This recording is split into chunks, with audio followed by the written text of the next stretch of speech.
Shalom, saudara yang dikasihi oleh Tuhan. Kita bersyukur kepada Tuhan karena kita boleh kembali beribadah kepada Tuhan walaupun melalui online, Bapak Ibu Saudara. Kiranya Tuhan terus menyertai kita, memberkati kita, menolong kita. Mari sebelum mendengarkan firman Tuhan, kita berdoa terlebih dahulu.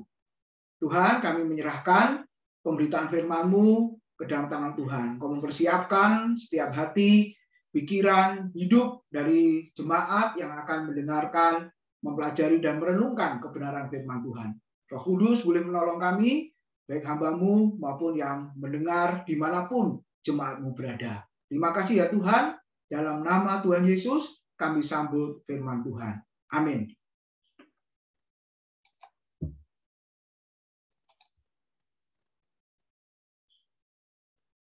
Nah, renungan firman Tuhan sore ini, Bapak Ibu, terambil di dalam Ibrani pasal 5, ayat 11 sampai dengan ayat yang ke-14, yang berbunyi demikian. Tentang hal itu banyak yang harus kami katakan, tetapi yang sukar untuk dijelaskan, karena kamu telah lamban dalam hal mendengarkan. Sebab sekalipun kamu ditinjau dari sudut waktu, sudah seharusnya menjadi pengajar, kamu masih perlu lagi diajarkan asas-asas pokok dari pernyataan Allah, dan kamu masih memerlukan susu, bukan makanan keras. Sebab barang siapa masih memerlukan susu, ia tidak memahami ajaran tentang kebenaran, sebab ia adalah anak kecil. Tetapi makanan keras adalah untuk orang-orang dewasa, yang karena mempunyai panca indera yang terlatih, untuk membedakan yang baik daripada yang jahat. Lalu pasal 6 ayat 1-3 surat Ibrani, saudara-saudara, sebab itu marilah kita tinggalkan asas-asas pertama dari ajaran tentang Kristus dan beralih kepada perkembangannya yang penuh. Janganlah kita meletakkan lagi dasar pertobatan dari perbuatan-perbuatan yang sia-sia dan dasar kepercayaan kepada Allah, yaitu ajaran tentang pelbagai pembaptisan, penumpangan tangan, kebangkitan orang-orang mati, dan hukuman kekal. Dan itulah yang akan kita perbuat jika Allah mengerjakannya. Amin. Saudara, judul firman Tuhan hari ini adalah dewasa dalam roh. Bapak Ibu, ada iklan dulu yang berbunyi demikian. Jadi tua itu pasti. Bapak Ibu, jadi tua itu pasti. Tapi pertanyaannya, kalau jadi dewasa, maka dijawab, jadi dewasa itu pilihan. Bapak Ibu, tahun ini usia kita bertambah. Satu sisi kita bersyukur ketika orang mengucapkan selamat ulang tahun, panjang umur. Biasanya orang berkata seperti itu. Tetapi di sisi yang lain, Bapak Ibu, umur kita sebenarnya berkurang 1 tahun lagi. Nah, itulah saudara yang disebut dengan paradok. Satu sisi umur kita bertambah, tapi sisi yang lain sebenarnya umur kita berkurang. Tapi tidak masalah, Bapak Ibu, karena kita ini bukan siapa-siapa, kita punya Allah yang menciptakan kita. Kita ini ciptaan, jadi segala sesuatunya boleh kembali kepada Tuhan. Jadi Bapak Ibu, sesuai dengan judul hari ini, jadi tua itu pasti, saudara-saudara, tapi jadi dewasa itu adalah pilihan. Nah, saya berharap kita semua yang mendengarkan firman Tuhan hari ini berkata dalam hati, saudara-saudara, berseru kepada Tuhan, aku mau menjadi orang yang dewasa di dalam Tuhan. Dewasa secara rohani. Nah, Bapak Ibu, apakah ukuran dari kedewasaan itu? Kalau kita lihat, saudara, ukuran kedewasaan adalah tidak bergantung kepada orang lain. Ukuran kedewasaan adalah bisa melayani diri sendiri dan melayani orang lain. Itulah ukuran dari orang dikatakan dewasa. Tapi kalau masih dilayani, saudara, tidak bisa berbuat apa-apa, berarti secara umum kita bisa menyimpulkan orang itu belum dewasa. Nah, saudara-saudara, hari ini kita boleh merenungkan kebenaran firman Tuhan.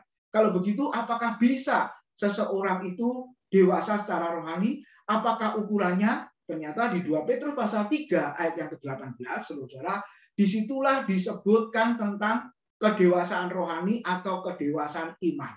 Nah, firman Tuhan mengatakan 2 Petrus pasal 3 ayat yang ke-18, saudara, di situ dikatakan bertumbuhlah dalam kasih karunia dan dalam pengenalan akan Tuhan kita Yesus Kristus. Perhatikan, bertumbuhlah dalam kasih karunia dan bertumbuhlah dalam pengenalan akan Tuhan kita Yesus Kristus. Jadi ketika saya dan saudara semakin mengenal Tuhan, semakin mengenal Kristus, semakin memahami kebenaran firman Tuhan, maka di hadapan Tuhan, saya dan saudara adalah orang-orang yang bertumbuh menuju kepada kedewasaan. Nah, pertanyaannya Bapak Ibu, umur kita berapa?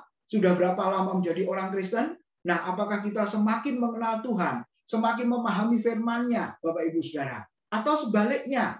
Oleh sebab itu masih ada solusi, saudara, yang secara praktis, secara sederhana kita bisa lakukan. Apakah itu? Dengan membaca kebenaran firman Tuhan setiap hari. Itu membuat saya dan saudara bisa mengenal siapa Tuhan, mengerti siapa Tuhan. Kalau Bapak Ibu ada yang sudah tidak bisa membaca karena faktor usia, karena mata, Bapak Ibu masih ada juga solusinya, yaitu Alkitab bentuk audio. Kita bisa mendengarkan dari kitab pasal ayat per ayat. Nah, Bapak Ibu, masih banyak cara kita bisa semakin bertumbuh mengenal Tuhan. Oleh sebab itu, Bapak Ibu, kalau kita kembali ke dalam surat Ibrani tadi, sebenarnya masalahnya adalah orang Kristen Ibrani itu ingin kembali ke dalam tradisi model ibadah perjanjian lama. Seperti apa, saudara? Seperti yang ditulis di dalam hukum Taurat, yaitu memakai kambing domba, darah binatang, imam-imam, bait suci secara fisik, yaitu tabernakel atau kemah suci di padang gurun. Nah, orang Kristen Ibrani mau cenderung hatinya ke sana, saudara.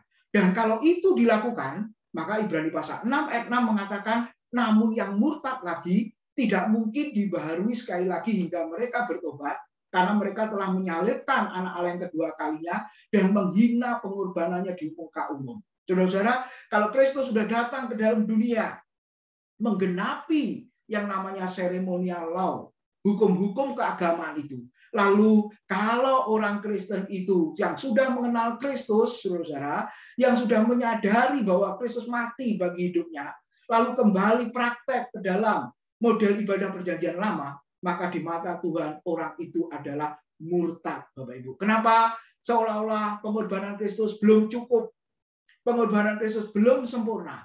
Darah Yesus tidak bisa menghapus dosa secara tuntas, saudara. Makanya dikatakan murtad. Tidak mungkin ada pengorbanan lagi. Pertanyaannya, apakah orang Kristen Ibrani sudah mempraktekkan itu? Belum, Bapak Ibu.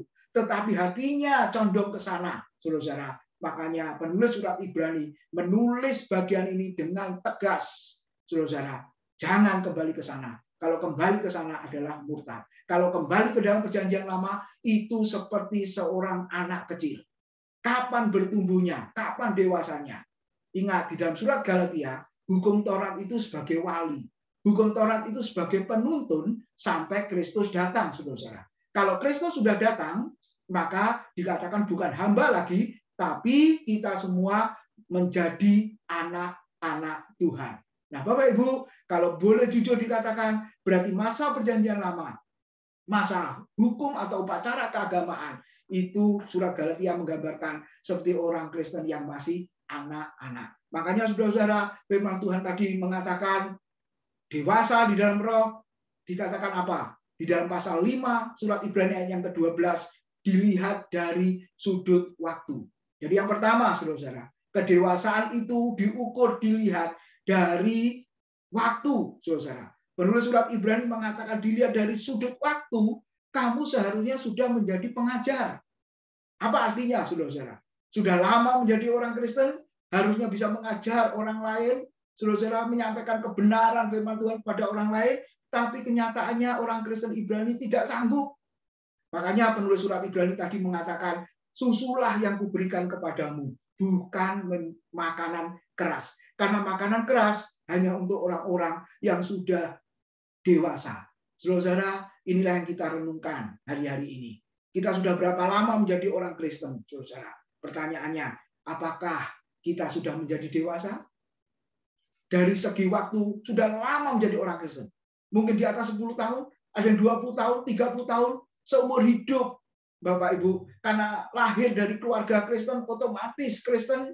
Tapi pertanyaannya, dari waktu yang sangat lama, apakah kita sudah menjadi orang Kristen yang dewasa? Yang bisa mengajar orang lain, yang bisa membawa orang lain semakin mengenal Kristus. Jadi yang pertama yang kita renungkan, kedewasaan rohani dilihat dari sudut waktu. Lalu yang kedua, saudara, di dalam Ibrani 5 ayat 14 bagian A dikatakan kalau kedewasaan itu dilihat dari apa, saudara?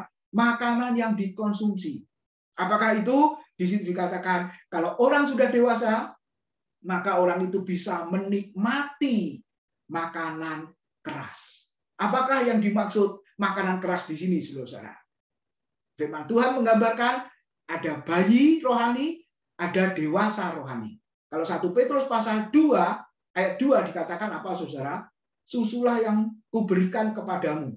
Ya, jadilah seperti bayi yang baru lahir, yang suka, saudara, dengan air susu yang murni dan rohani, supaya olehnya kamu dapat bertumbuh. Jadi, saudara, kalau Kristen masih bayi, perlu susu, saudara. Apakah yang dimaksud susu di situ adalah firman Tuhan berbicara tentang dasar-dasar kekristenan. Harus diberikan. Siapakah Allah harus dipahami dengan baik. Siapakah Kristus harus dipahami dengan baik. Siapakah Roh Kudus harus dipahami dengan baik. Bagaimana orang berdosa itu diselamatkan harus dipahami dengan baik. Bagaimana orang itu memahami, mengalami kelahiran barunya. Setelah itu bisa hidup dalam perubahan dari hari ke hari. Itu harus dipahami dengan baik. Itu yang disebut dengan susu, Bapak Ibu. Jadi bukan firman Tuhan yang lucu. Bukan firman Tuhan yang ringan. Bukan firman Tuhan yang sederhana. Bukan firman Tuhan yang banyak membuat orang tertawa. Itu susu, bukan, saudara. Tapi dalam konteks kebenaran firman Tuhan, yang disebut susu di situ adalah pelajaran dasar iman Kristen. Istilah gereja memakai istilah katekisasi. Kita mengadakan kelas-kelas Alkitab. Nah, kita ajarkan tentang, kalau di STT namanya teologi sistematika. Saudara, itu adalah bagian dasar atau fondasi. Bagaimana bangunan bisa dibangun tinggi kalau fondasinya tidak kuat, tidak bagus, saudara. Demikian juga bangunan kekristenan kita. Kita bagaikan rumah, bagaikan bangunan. Boleh bangun terus di atas sampai tinggi, apartemen lantai berapa. Tapi kalau bangunannya, fondasinya tidak beres, maka bangunan itu akan rusak dan akhirnya runtuh atau hancur.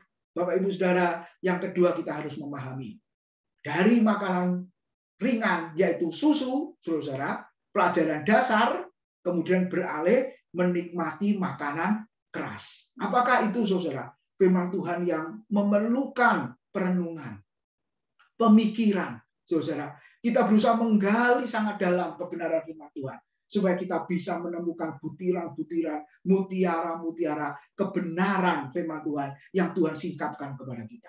Oleh sebab itu, kita perlu iluminasi dari Roh Kudus, penerangan dari Roh Kudus yang terus kita minta, saudara, di dalam doa kita, supaya kita semakin dicelikkan, semakin dibukakan, semakin disingkapkan rahasia kebenaran firman Tuhan itu. Ketika kita memahami Tuhan, kita dibuat takjub, saudara, dan akhirnya mulut kita berkata, Soli Deo Gloria, segala kemuliaan hanya bagi Tuhan.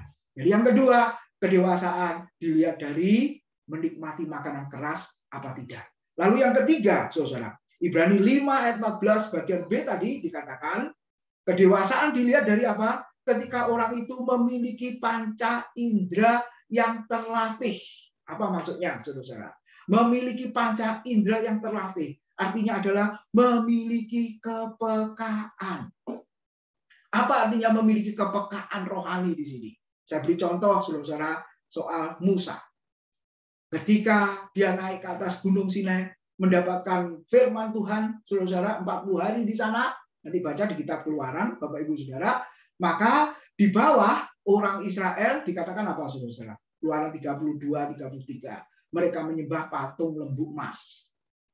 Ya, lalu terdengar suara sorak-sorai, Yosua menyampaikannya kepada Musa seperti suara apa, saudara ya, peperangan atau apapun. Lalu Musa melihat dari ketinggian, ternyata bukan suara peperangan sorak-sorai sukacita menang perang, tapi karena orang Israel berubah setia, mereka menyembah patung lembu emas. Mereka meninggalkan Tuhan, saudara, berubah setia dan akhirnya menyembah berhala. Itu yang dikatakan, itu yang dilihat oleh Musa. Lalu apa yang dilakukan oleh Musa? 2 loh hukum yang ada di tangannya. yang dia terima dari Allah sendiri di atas Gunung Sinai, Alkitab mengatakan dia hancurkan, saudara. Mengapa dia hancurkan? Seolah-olah dia berkata kepada Tuhan, Tuhan, hukum aturan yang engkau sudah tulis, yang engkau sudah buat, tidak berlaku. Kenapa tidak berlaku? Kalau hukum itu diperlakukan, saudara-saudara, maka semua orang Israel yang menyembah berhala akan dibinasakan oleh Tuhan. Makanya dia berkata di hadapan Tuhan, tidak berlaku. Makanya dihancurkan. Saudara-saudara, pertanyaannya, Musa marah. Musa punya kepekaan. Artinya apa? Dia juga tahu kalau Tuhan juga marah, saudara-saudara. Karena orang Israel, umatnya yang dipilihnya, yang sudah dibebaskan keluar dari perhambaan di Mesir, berubah setia dengan menyembah berhala. Saudara-saudara, ketika Tuhan marah, Musa juga marah. Ini yang dimaksud dengan memiliki panca indera yang terlatih, saudara-saudara. Punya kepekaan. Di mana Tuhan marah, dia tahu Tuhan sedang marah. Dia memiliki kemarahan yang sama dengan kemarahannya Tuhan. Musa memiliki perasaan yang sama dengan perasaannya Tuhan, saudara-saudara. Ini satu hal yang luar biasa. Ini menunjukkan kedewasaan rohani dari Musa. Saudara-saudara, kenapa Tuhan tidak marah kepada Musa? Padahal itu ditulis oleh jari Tuhan. Berasal dari surga dua loh batu itu. Karena Tuhan tahu, saudara, Musa juga marah. Inilah yang disebut dengan kemarahan yang kudus. Tetapi di bagian yang lain, Musa tidak punya kemarahan yang kudus. Suatu saat di kitab Bilangan, saudara, Tuhan suruh mengatakan kepada gunung batu, hei gunung batu keluarlah air. Tapi Musa tidak hanya sekedar mengucapkan, hei gunung batu keluar air. Tapi dia memukul gunung batu itu dengan tongkatnya. Artinya apa? Kalau dia, saudara, memukul gunung batu itu dan keluar air, seolah-olah kuasa mujizat itu berasal dari dirinya Musa. Musa marah terhadap orang Israel, tapi Tuhan tidak berkenan dengan kemarahannya Musa. Kali itu marahnya Musa bukan kemarahan yang kudus. Marahnya Musa adalah kemarahan yang penuh dengan kedagingan dan hawa nafsu. Sehingga Tuhan berkata, Musa, engkau tidak menghormati kekudusanku di depan mata orang Israel. Jadi engkau tidak masuk ke negeri perjanjian. Kamu hanya melihat dari jauh. Engkau tidak diizinkan masuk ke sana. Kenapa, saudara? Kali itu Musa marah, tapi Tuhan tidak marah. Nah, hari ini kita boleh merenungkan bagaimana caranya supaya bisa memiliki panca indera yang terlatih. Seperti Musa di atas gunung 40 hari bersekutu dengan Tuhan. Saudara, berdoa kepada Tuhan. Kalau konteks sekarang, kalau saya dan saudara suka dengan kebenaran firman, bersekutu dengan Tuhan melalui firman, melalui doa, maka kita akan pasti diberikan kehendak Tuhan, pikiran Tuhan, maksud hati Tuhan kepada kita.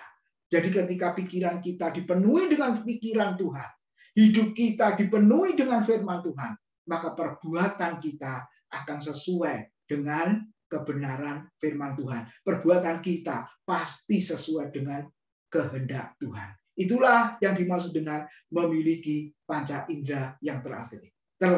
Memiliki kepekaan rohani, Bapak Ibu. Memiliki perasaan yang sama, yang selaras dengan perasaannya Tuhan. Hati dan pikiran Tuhan menjadi bagian di dalam hidup kita. Lalu yang keempat, yang terakhir. Kedewasaan rohani dilihat dari apanya? Di dalam Ibrani pasal 6 ayat 1-3 tadi dikatakan, ketika orang itu beralih kepada perkembangannya yang penuh. Ya, yang keempat dikatakan kedewasaan dilihat dari ketika orang itu beralih kepada perkembangannya yang penuh. Apa artinya? Firman Tuhan mengatakan, tinggalkanlah pelajaran dasar itu. Artinya apa, saudara? Memang firman Tuhan memerintahkan supaya terus diulang, terus diajar kebenaran firman. Karena manusia banyak lupanya. Tapi saudara jangan sampai terus itu saja yang diajarkan. Kapan meningkatnya, kapan bertumbuhnya. Makanya firman Tuhan berkata, beralihlah kepada perkembangannya yang penuh.